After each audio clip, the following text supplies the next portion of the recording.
Ibnu Qayyim rahimahullah taala menyebutkan bahwasanya hak Allah dalam suatu ketaatan ada 6 perkara. Kalau antum memenuhi 6 perkara tersebut, insyaallah ibadah antum bagus. Kalau kurang 6 perkara tersebut, berarti antum harus mengevaluasi. Ibadah berikutnya berusaha memenuhi 6 perkara tersebut. Hak Allah dalam suatu ibadah. Yang pertama, ikhlas. Benarkah antum beramal kemarin itu ikhlas? Benarkah antum bersedekah ikhlas? Benarkah antum membangun pondok ikhlas? Benarkah antum ceramah itu ikhlas karena Allah Subhanahu wa taala? Benarkah antum menulis buku ikhlas karena Allah Subhanahu wa taala? Benarkah antum menasihati di publik itu ikhlas karena pertama harus ikhlas. Ibadah ikhlas. Nah, kita ingat cek kemarin ikhlas enggak ya? Cek. Ini hak Allah yang pertama. Yang kedua, an-nasihatu lillahi fihi, yaitu beribadah sebaik-baiknya. Ya, beribadah sebaiknya salatnya sesuai dengan sunnah Nabi. Kalau kita salat, misalnya bicara salat sesuai dengan sunnah Nabi SAW, ya, sesuai dengan yang diajarkan oleh Rasulullah SAW. Kita salat sebagaimana ya, yang dicontohkan oleh Nabi SAW. Kita berhaji sebagaimana haji yang diajarkan oleh Nabi SAW. Itu an-nasihatu lillah, yaitu beramal yang terbaik di hadapan Allah Subhanahu wa taala. Yang ketiga, muta'abatur Rasul. Amal kita tersebut sesuai dengan contoh Nabi atau tidak. Ini di antara hak Allah. Allah ingin kita beribadah sesuai dengan contoh Nabi sallallahu alaihi wasallam.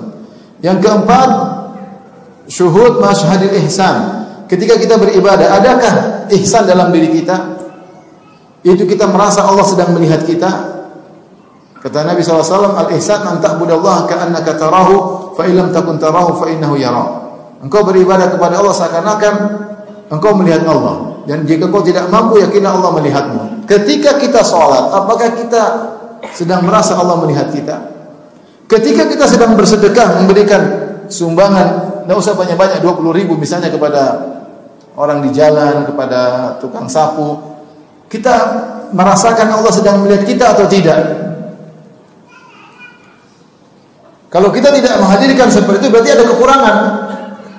Sedekah kita sah, insya Allah dapat pahala, tapi tidak sempurna. Lain halnya dengan seorang yang bersedekah dan dia menghadirkan dalam dirinya Allah sedang melihat saya, itu berbeda. Lain halnya seorang ketika sedang berbakti sama orang tuanya dan dia merasa Allah sedang melihat saya berbakti kepada orang tua saya. Lain halnya dengan seorang ketika dia baca Quran di pojok masjid sendirian, dia tahu Allah sedang melihat saya. Itu beda, itu diantara hak amal, hak Allah Subhanahu wa taala. Kemudian yang kelima, syuhud minnatillah alaih. Dia menghadirkan bagaimana anugerah yang Allah berikan kepadanya. Bisa jadi maksudnya adalah dia diberi taufik untuk beramal soleh. Ini adalah anugerah yang luar biasa. Banyak orang tidak beramal soleh, dia bisa baca Quran. Banyak orang baca berita, baca ini, baca koran, nonton film-film yang enggak benar, dia baca Quran. Ini anugerah. Dia diberi taufik untuk beramal soleh. Atau bisa jadi maksudnya Allah maksudnya dia mendapatkan banyak nikmat, yang nikmat tersebut mengharuskan dia untuk bersyukur kepada Allah. Dia baca Quran bentuk syukur kepada Allah Subhanahu wa taala, dia salat malam bentuk syukur kepada Allah Subhanahu wa taala, dia puasa sunnah bentuk syukur kepada Allah Subhanahu wa taala. I'malu ala Daud syukra. Wahai keluarga Daud, beramal salehlah sebagai bukti syukur kepada Allah Subhanahu wa taala. Ini kemudian yang terakhir, syuhudu taqsirihi fihi. Dia mengingat kembali kekurangan-kekurangan dia ketika ibadah tersebut, ya. Dia renungkan ibadah saya bagaimana. Ini contoh kita menghisab diri kita pada ketaatan, bukan kepada kemaksiatan, kepada ketaatan yang kita lakukan. Ini penting juga, ya. Jadi misalnya saya berdakwah. Saya evaluasi kenapa saya dakwah. Saya sudah ikhlas enggak?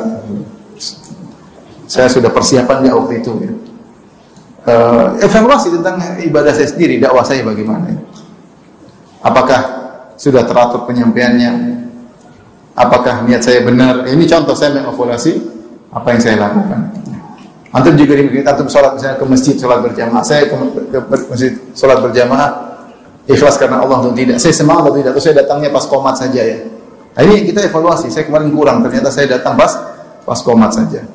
Antara azan dan iqamat saya tidak berdoa. Saya ngobrol sama teman, saya tidak berzikir kepada Allah. Ini contoh, kita melihat titik-titik kekurangan yang ada pada kita lakukan, yang kita lakukan pada ibadah kita, sehingga kita tidak ujub terhadap apa yang kita lakukan. Sehingga kita perbaiki. Jangan selalu, wah, Masya Allah saya, Masya Allah, Masya Allah. Apalagi tanya sama murid, gimana kemarin saya? Oh Ustaz, Masya Allah. Ustaz mantap ya. Jangan dengar itu, mereka tidak tahu hisab ya. Yang paling tahu tentang diri antum adalah antum sendiri. Makanya kalau ada Ustaz bilang sama muridnya, gimana tadi dakwahnya? Parah Ustaz. Dia bilang Ustaz top Ustaz. Ustaznya nanti tidak bisa menghisab apa? Dirinya.